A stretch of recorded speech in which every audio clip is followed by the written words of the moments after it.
আরে বেটা বাইরে যাচ্ছিস, আয়াতুল কুরসি পড়ে যা। হ্যাঁ মা ঠিক আছে, আমি পড়ে যাচ্ছি। এখন তো আমার তাড়াতাড়ি আমার যেতে হবে, গিয়ে বন্ধুদের সাথে টিকিট খেলতে হবে। আরে এক কাজ করি, এদিক দিয়ে শর্টকাট মেরে দেই আমি। আরে আমার পিছন দিয়ে এটা কি গেল? আরে যা কিছুই যাক, আমার মতো আমি চলে যাই। আরে বেটা রাজুকে কল দে। রাজু এখনো আসতেছে না কেন? আচ্ছা ঠিক আছে, আমি এক্ষুনি কল দিয়ে দেখতেছি কেন আসতেছে না। আরে যে রাজু, তোর জন্য আমরা 1 ঘন্টা ধরে অপেক্ষা করতেছি, তাড়াতাড়ি আসো কারণ তোমাকে নিয়ে আমরা ক্রিকেট খেলবো।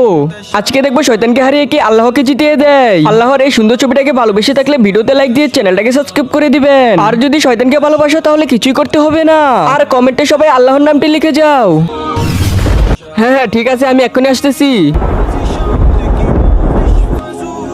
আরে রাজু, তোর আসতে এত লেট হয়েছে কেন? আরে আমার তো স্কুলতে আসতে অনেক লেট হয়ে গিয়েছে, তারপরে আমি কবরস্থান দিয়ে শর্টকাট মেরে চলে এসেছি। আরে কি বলিস রাজু তুই? ওই কবরস্থানের পাশে তো একটি কালো ভূত রয়েছে। আরে এই যে তোমার এদিক দিয়ে আসতে কোনো সমস্যা হয় নাই তো? আরে না না, আমার তো কোনো সমস্যা হয় নাই। আমি বাসা থেকে বের হওয়ার সময় 4 বার আয়াতুল কুরসি পরে বের হয়েছি আমি, এর জন্যই কোনো শয়তান আমাকে কিছুই করতে পারে নাই।